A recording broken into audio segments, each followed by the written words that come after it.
always doing something like this and take it with us. And I'm going to ask you some questions. And this way everybody can get to know you.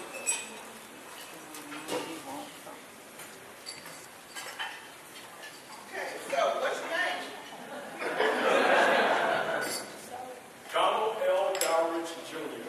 Okay. And how long have you been doing Frederick Douglass?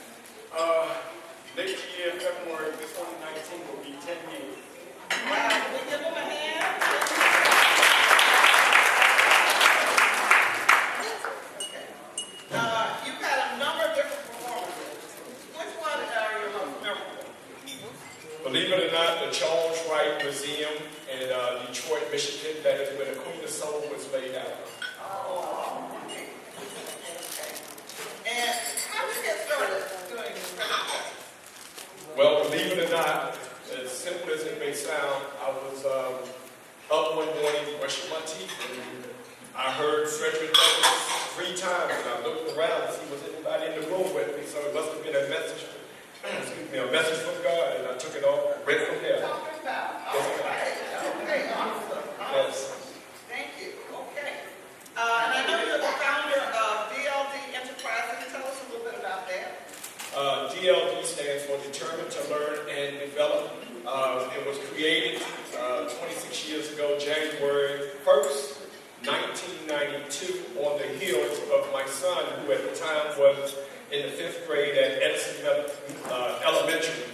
He came home on a Thursday and he asked me would I come in the next day, which was Friday, and speak to the class, which I did. And Mr. Horn, I don't know if anybody is familiar with Mr. Horn at Edison Elementary, he whispered in my ears, he said, I hope you can control the class, but I'm going out because I have to do something. The next thing I know, when I got home, I had 10 different calls from 10 different schools here in Hillsborough County asking me to come out and speak, and it kind of rolled from there.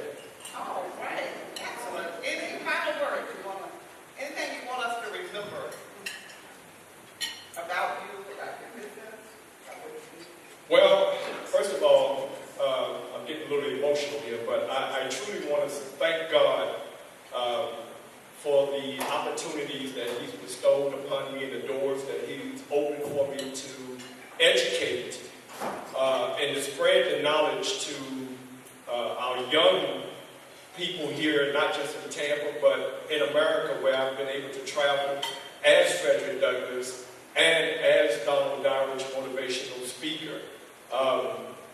And just, if I will, in February, I was at Howard University, and I had the opportunity to go to Carter G. Woodson Park in Washington, D.C.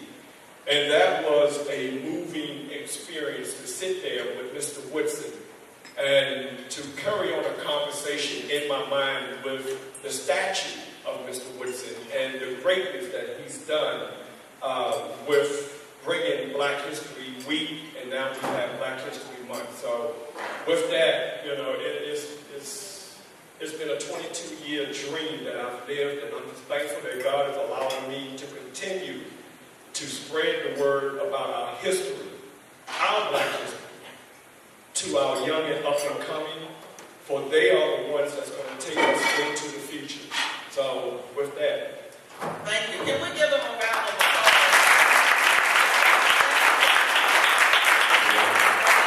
Everybody's going to remember a lot more about you doing that than me telling you. So congratulations on almost 10 years of being successful at Frederick Douglass.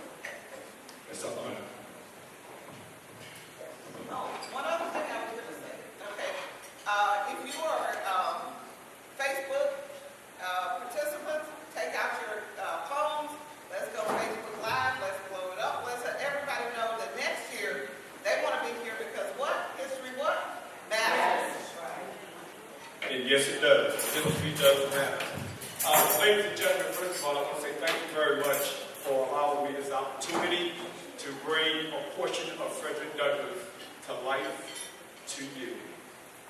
It is a pleasure to rise 200 years later to speak to you this day. A warm thank you to the organizers of the Association for the Study of African American Life and History. At the time the birth of Dr. Carter G. Woodson, Frederick Douglass, was at the mere young age of 57 years old. Now, I don't know if you caught what I said earlier, 200 years. That means that I came from my grave in Rochester, New York, to be here with you all today. Though I never met my brother, Dr. C.G. Woodson, however, on behalf of my late friend, Abraham, and that is President Abraham Lincoln, he and I likewise recognize Dr. Woodson for his work on and in Black history. With Dr. Woodson honoring Lincoln and I by reasoning of creating what we all know as the Black History Week in the month of February. The President's birthday is on, believe it or not, February the 12th, 1809, and mine is on February the 14th, Valentine's Day, 1818. Quickly, I would like to share a historical moment that took place in the White House in September of 1862 between President Lincoln and myself. After this short scene, and time permits, I will conclude with a speech in honor of our late president and my friend on April the 14th, 1876. The scene, ladies and gentlemen, is myself and the president in the Oval Office. I'll have to put a chair up real quick.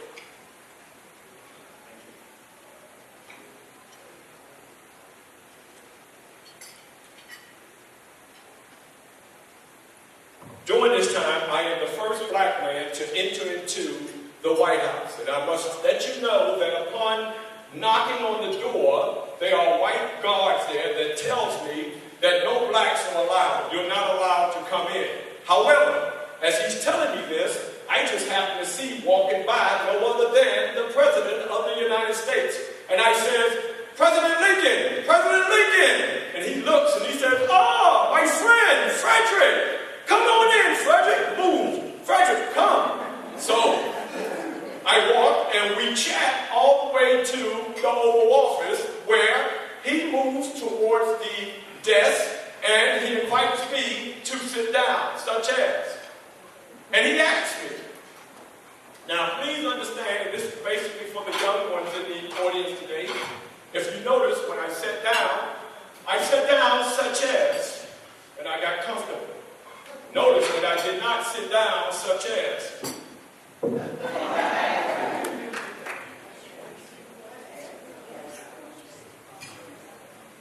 As our conversation began, Mr. Lincoln asked me, Mr. Douglass, how can I help you today? I proceeded to say, well, Mr. Lincoln, first of all, I would like to say thank you for having me today.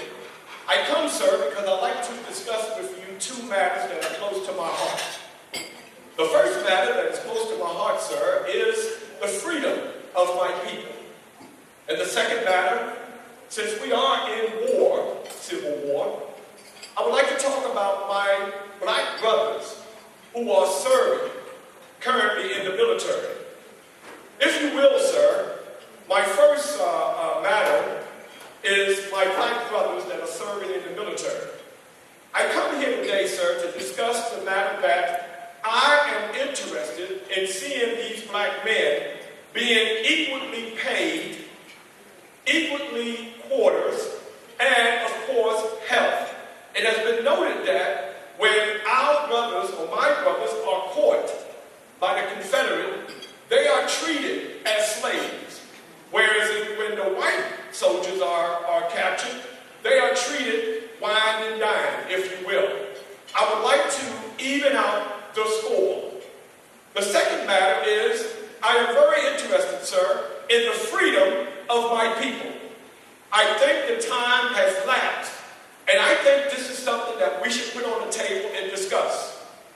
Mr. Lincoln, he moves, he gets up from his desk, and he goes to the window, moves the shade, and he turns to me, and he says, Mr. Douglass, First of all, I will let you know that I am not moving in a slothful manner in reference to the soldiers, the black soldiers.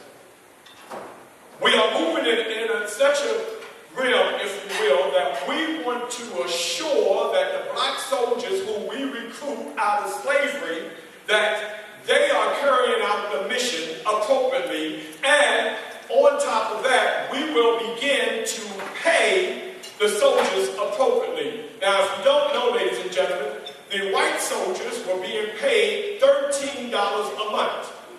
The black soldiers were being paid $3 a month.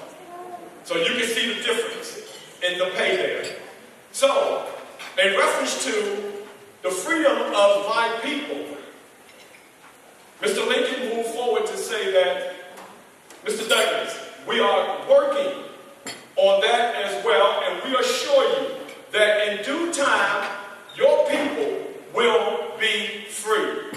Well, ladies and gentlemen, upon the conclusion of our meeting, I shook Mr. Lincoln's hands, and I proceeded through the front door. And once I got outside the gates of the White House, I turned to the White House and I looked. And I said to myself, I feel big there. That is something tremendous. Me, as a black man, and please understand, I stand 6'2", 205 pounds. That was a wonderful occasion. As I moved forward to make my way back to Rochester, New York, and time moved on, we waited as the clouds moved. We waited as the moon began to come out. We waited as the glow and the shine from the moon and the word traveled by railway. January 1, 1863, the Emancipation Proclamation was signed, stating that all blacks in this country of America is forever free.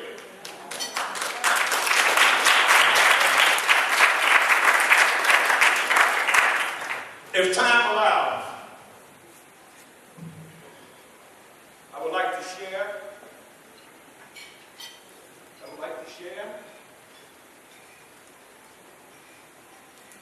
a speech that I did for the late president on April 14, 1876.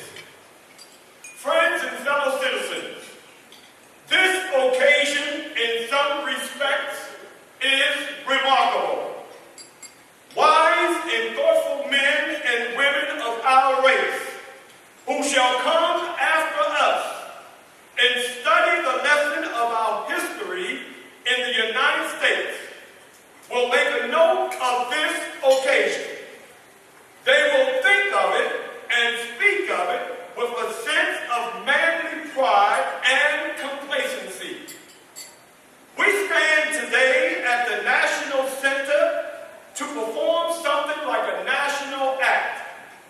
An act which is to go into history. And we are here where every pulsation of the national heart can be heard, felt, and reciprocated. Harmless, beautiful, proper, and praiseworthy as this demonstration is, I cannot forget that no such demonstration would have been tolerated here 20 years ago.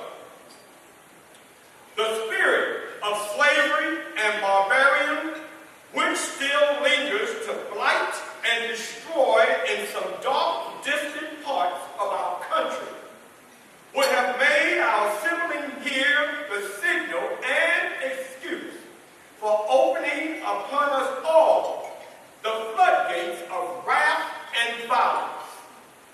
That we are here in place today to compliment and give credit to American civilization and to prophesy of still greater national enlightenment and progress in the future.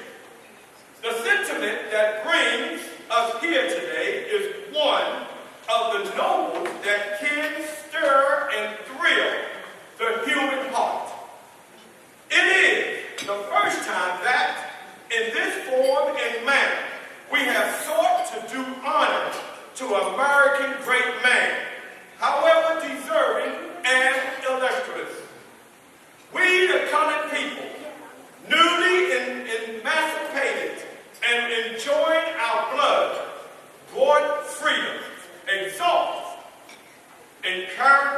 and work of Abraham Lincoln, the first martyr president of these United States.